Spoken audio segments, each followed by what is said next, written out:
السلام علیکم ورحمۃ اللہ وبرکاتہ۔ کیسے ہیں آپ ناظرین حضرات؟ امید ہے آپ بخیر ہوں گے۔ آج میں طہارت کا طریقہ کا ذکر کروں گا۔ اس میں کچھ مشکل الفاظ ہیں، ان کو پہلے میں بتا دیتا ہوں اس کے معنی۔ انقباض قلب، دل کا سکڑنا، تنگ دلی۔ شعائر جمع ہے شعرہ کی، عبادات۔ مضمضہ، پانی کا منہ میں پھلانا۔ رذیل، کمینہ، نالائق۔ ملت حنفیہ، امام ابو حنیفہ رحمۃ اللہ علیہ کا مذہب۔ ولادت، بیوقوفی، کن ذہنی۔ منقول، نقل کیا گیا، ذکر کیا گیا۔ منہ زیر ناف، ناف کے نیچے کے بال۔ ظاہری طہارت کی دوسری قسم، بدن یا کپڑے کے ساتھ جو نجاست لگی ہو اس سے طہارت حاصل کرنا ہے۔ سو نجاست غلیظہ اگر بدن یا کپڑے کو لگ جائے تو ناپاک ہو جاتا ہے، لیکن اگر تھوڑی مقدار میں لگے تو ناپاک نہیں ہوتا۔ تھوڑی مقدار کیا ہے؟ اس سے پہلے یہ سمجھ لینا چاہیے کہ پیشاب پتلی چیز ہے، وہ اگر تھوڑا سا کپڑے پر لگ جائے تو دور تک پھیل جاتا ہے، اور پاخانہ گاڑی چیز ہے، اگر وہ لگ جائے تو دور تک نہیں پھیلتا۔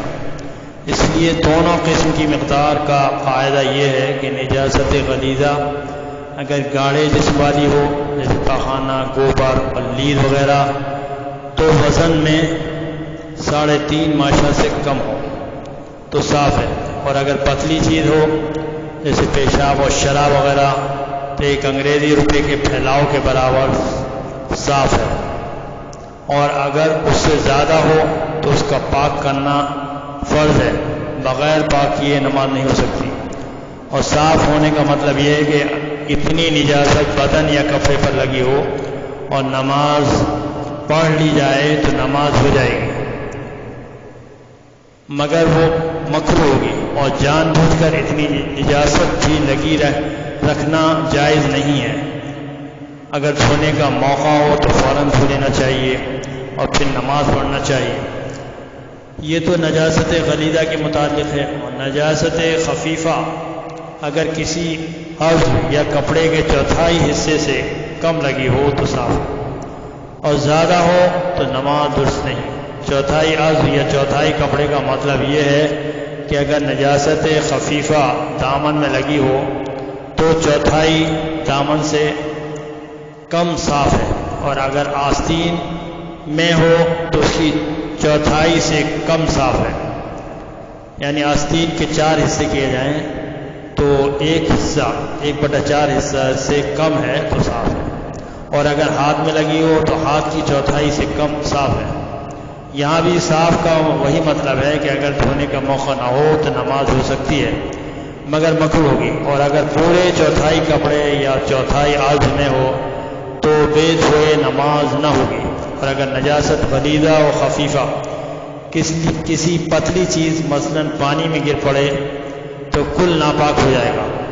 نجاست غلیظہ ہو یا خفیفہ، کپڑے پر لگی ہو یا بدن پر، پانی سے 3 دفعہ دھونے اور ہر دفعہ نچوڑ دینے کے بعد جاتی رہتی ہے، اور بدن اور کپڑا پاک ہو جاتا ہے۔ اور پانی کے علاوہ ایسی بہنے والی چیزوں جو خود پاک ہوں، ان میں چکنا اور گاڑھا پن نہ ہو، جیسے سرکہ، تربوز کا پانی اور عرق گلاب وغیرہ، تو ان کے ساتھ دھونے سے بھی نجاست غلیظہ و خفیفہ سے طہارت حاصل ہو جاتی ہے، مگر گھی، دودھ اور تیل وغیرہ گاڑھی چیزوں سے طہارت حاصل نہ ہو۔ اگر چمڑے یا دھات کی چیزیں مثلا جوتی، موزے اور چاقو، چھری وغیرہ پر کوئی جسم دار نجاست مثلا پاخانہ وغیرہ لگ جائے تو ان کے زمین یا کسی اور چیز پر رگڑنے سے اگر نجاست کا اثر جاتا رہے تو پاک ہو جاتی ہے، اور اگر جسم دار نجاست کے علاوہ شراب یا پیشاب وغیرہ کوئی اور نجاست لگی ہو تو اس صورت میں دھونا ضروری ہے، اور اگر کسی کے جسم میں پھوڑے پھنسی کا زخم ہو اور اس میں خون یا پیپ وغیرہ کا داغ کپڑے کو لگ جائے تو اگر وہ بہہ نکلنے کے قابل نہ ہو تو کپڑا پاک ہے، اگر پھر بھی دھو لینا اچھا ہے۔ ظاہری طہارت کی تیسری قسم ان چیزوں سے طہارت حاصل کرنا ہے کہ جو انسان کے بدن سے خود بخود پیدا ہوتی رہتی ہیں، مثلا منہ، زیر ناف اور بغل کے بالوں سے انسان کی طبیعت میں انقباض قلب اور ولادت پیدا ہوتی ہے۔ لمبی مونچھوں میں کھانے کے وقت آلودگی اور میل کچیل جمع ہوتا ہے۔ داڑھی سے چھوٹے بڑے رذیل اور شریف میں تمیز ہوتی ہے۔ بڑے ہوئے ناخن میں جو میل جمع ہو جاتا ہے وہ بھی خوراک کے ساتھ معدے میں جا کر موجب فساد ہوتا ہے۔ ناک میں پانی ڈالنے اور مضمضہ کرنے سے میل اور بدبو دور ہوتی ہے۔ ختنہ کی کھال زائد ہوتی ہے جس میں پیشاب کے قطرے اور میل جمع ہو کر اکثر نقصان دیتا ہے۔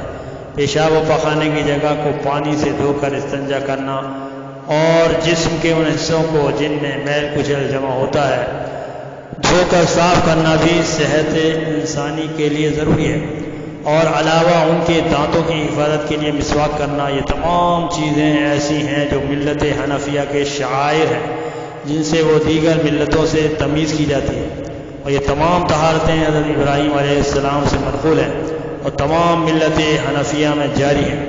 مسواک کرنا سنت موقدہ ہے اور اس میں بہت سا فائدہ اور ثواب ہے۔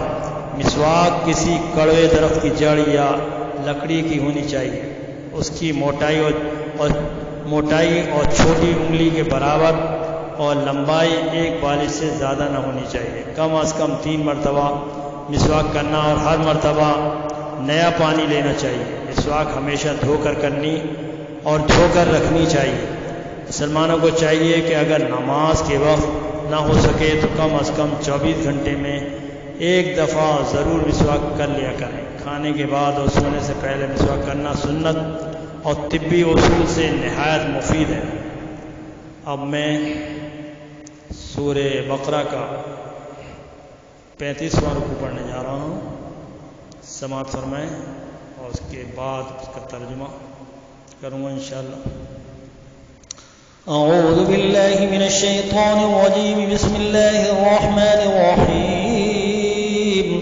ألم تر إلى الذي حاج إبراهيم في ربه أن آتاه الله الملك إذ قال إبراهيم ربي الذي يحيي ويميت قال أنا أحيي وأميت قال إبراهيم فإن الله يأتي بالشمس من المشرق فأت بها من المغرب فبهت الذي كفر والله لا يهدي القوم الظالمين أو كالذي مر على قرية وهي خاوية على عروشها قال أنى يحيي هذه الله بعد موتها فأماته الله 100 عام ثم بعثه قال كم لبثت قال لبثت يوما أو بعض يوم قال بل لبثت 100 عام فانظر إلى طعامك وشرابك لم يتسنه وانظر إلى حمارك ولنجعلك آية للناس فانظر إلى العظام كيف ننشزها ثم نكسوها لحما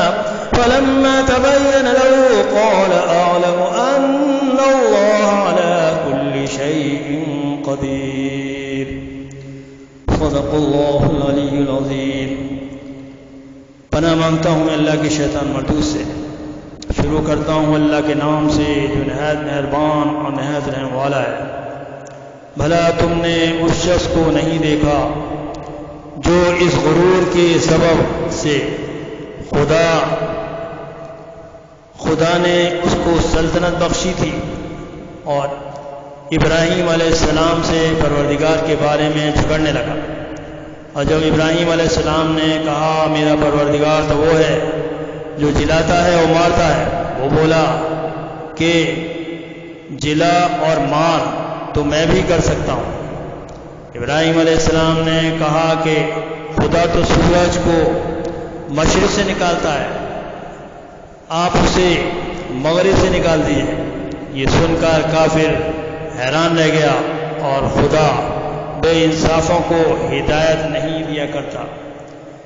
یا اسی طرح اس شخص کو نہیں دیکھا جسے ایک گاؤں میں جو اپنی چھتوں پر گرا پڑا تھا، اتفاق سے گزر ہوا تو اس نے کہا خدا کہ باشندوں کو مرنے کے بعد کیوں کر زندہ کرے گا؟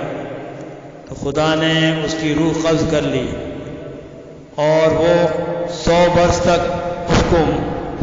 تک اللہ نے اس کو مردہ رکھا۔ پھر اس کو جلا اٹھایا اور پوچھا کہ تم کتنا عرصے مرے رہے ہو؟ اس نے جواب میں کہا کہ 1 دن یا اس سے بھی کم۔ خدا نے فرمایا نہیں، بلکہ 100 برس مرے رہے ہو، اور اپنے کھانے پینے کی چیزوں کو دیکھو کہ اتنی مدت میں مطلق سڑی گھسی ہوئی نہیں ہے۔ وہ اپنے گدھے کو بھی دیکھ جو مرا پڑا ہے۔ غرض ان باتوں سے یہ ہے کہ ہم تم لوگوں کے لیے اپنی قدرت کی نشانیاں بنائیں، اور ہاں گدھے کی ہڈیوں کو دیکھو کہ ہم ان کو کیوں کر جوڑ دیتے ہیں اور ان پر کس طرح گوشت و پوست چڑھا دیتے ہیں۔ جب یہ واقعات اس کے مشاہدے میں آئے تو بول اٹھا کہ میں یقین کرتا ہوں کہ خدا ہر چیز پر قادر ہے۔ وآخر دعوانا الحمد للہ رب العالمین۔